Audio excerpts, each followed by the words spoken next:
Warren Buffett still lives and works just a short distance from where he was born in 1930.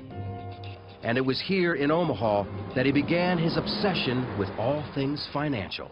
It hit me right away. It was like kids that like to play the piano early or something of the sort. I always liked numbers.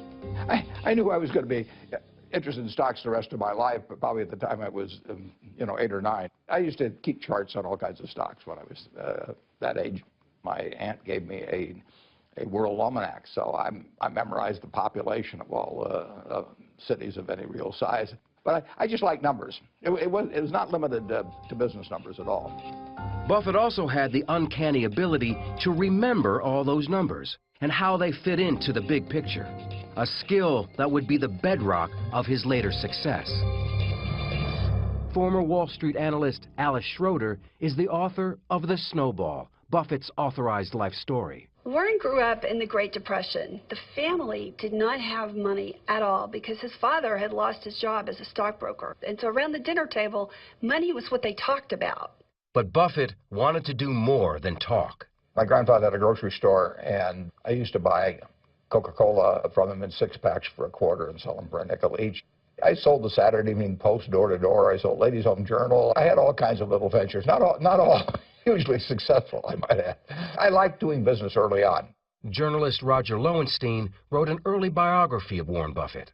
Then he gets into more exotic things. He collects golf balls. He gets other kids in the block to do that with him. They collect golf balls and resell them. He's picking up stubs at the racetrack when he's 10, 11, 12, because some of them haven't been used yet.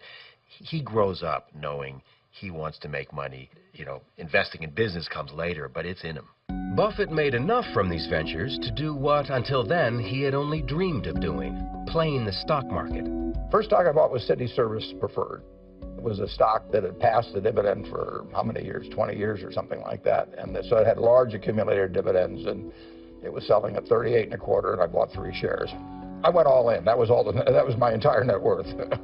At the same time, Buffett's stockbroker father, Howard Buffett, had won a seat in Congress as a conservative Republican. And in 1943, he took the family to Washington. It was a chance for Warren to start a new business, delivering papers for the Washington Post. Well, I started with a couple of routes because I was good about delivering papers on time. So then they gave me these absolutely prime routes. Got up to where I was making probably $150 a month or something, which was a lot of money in that. And I was making it all before I went to school in the morning, so it was good.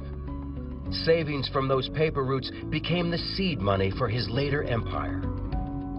I'd made $9,800, and I made most of that delivering papers. I delivered about 500,000 papers, and I made about a penny a piece. So I made about $5,000 from the delivery of papers.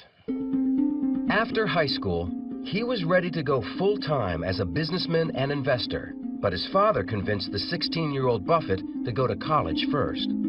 At the Wharton School of the University of Pennsylvania, he roomed with fellow Nebraskan Charles Peterson. He was very immature. He wore tennis shoes, or if he wore shoes other than that, he had a hard time having them both be the same color. He may have a black and a brown shoe on and never know the difference. Hair messed up. But Buffett was way ahead when it came to academics. Every day after class, I'd spend so many hours studying. Warren, on the contrary, picked up the books that were applicable to him and sat there and flipped through them page by page. And he might be through 2 or 3 courses in a couple weeks. He had a photographic mind. I did not. And Buffett had a unique way of spending all those hours he did not have to study.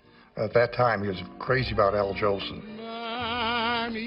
And he'd play those records, Mammy, Mammy, how I love you, Mammy, and mimicking it an hour after hour. And what other songs, at that time, I was ready to go crazy. And when he wasn't singing, Buffett was getting his first taste of political activism. I was president of the Young Republicans Club at the University of Pennsylvania, and I even ran for delegate to the National Convention one time as a Republican. After breezing through college, Buffett went to interview for Harvard Business School. I was 19 at the time, and the fellow spent about 10 minutes with me, and he said, you better come back again later. It was very clear I just wanted the interview.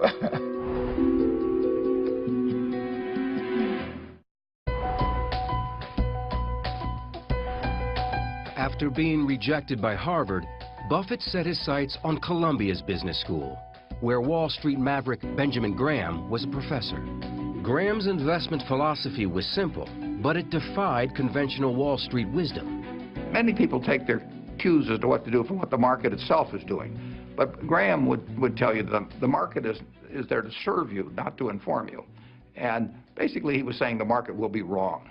Now that flies in the face of what a lot of other people think. But Graham would say that sometimes the market is very, very wrong. And if you look at the prices of stocks as buying pieces of businesses, you will be able to recognize when the market is very wrong. Graham's way was to find undervalued stocks that were off the radar. And Buffett became his most devoted disciple. He taught us to find a dollar bill that was going to be, you could buy for 50 cents, but the dollar bill wouldn't necessarily increase in value very fast. And I analogize that to essentially walking down the street looking for cigar butts with one puff left in them, and they weren't very attractive, and there was maybe only one puff in them, but they didn't cost anything. Armed with the Graham philosophy, Buffett headed back to Omaha to start his own business. He said, I'm going to form a partnership. And he said, would you want in? I said, sure, I do. There was only 7 or 8 people in that original partnership. Convincing people beyond the first 7 investors got rockier. My sales pitch wasn't very effective. I was 20 years old. I looked like I was about 16, and I probably behaved like I was about 12. So I would go around and call on people. They were always nice to me. But I would see a Mr. Smith, and I would go through all of these facts and figures about why you should buy some stock. And when I got all through, in my head, I would count to 3. I would go 1, 2, 3. And then Mr. Smith would say, what does your dad think? And I would always want to hit him. But it was frustrating. Buffett knew that he had to be a better salesman. So he turned to popular self-help guru Dale Carnegie. Well, I had to be able to communicate with people better, and I mean in groups particularly. I just knew that I couldn't go through life terrified of public speaking, and I'd heard about the Dale Carnegie course. And he applied those lessons when he began dating hometown girl Susan Thompson. I mean, I proposed to my wife during the Dale Carnegie course. So I mean, I got my money's worth right during the course. I had the intellect to succeed, but I did not have the persona. I was not put together as a person until I met her. Buffett was finally ready to put his career in gear. He was picking stocks that others were ignoring, and his stocks kept going up. Little by little, word spread around Omaha that the kid knew what he was doing. He's devouring every annual report, and they stay devoured. He remembers them, and he's got these balance sheets in his mind so that if a stock gets cheap, 3 years later, he remembers what the fundamentals of the company are. This is a buy now. In the first 5 years that Buffett was in business, the Dow rose by 74%, while Buffett's investments had gone up 250%. In 1961, at the age of 30, he reached millionaire status. Friends like Stan Lipsey saw that he was still operating as a one-man band. His study was right off the bedroom in their house. He wasn't even in an office building at that point. And they had 3 kids. And people joke about Warren not knowing his kids, and that's, of course, a great exaggeration. But the fact of the matter, Susie stabilized the family so that Warren could do the studying that he needed. His wealth was growing rapidly, but you couldn't tell that from the way the family lived. Their home, which Buffett still lives in, was bought over 50 years ago for $32,000. His children all went to public schools.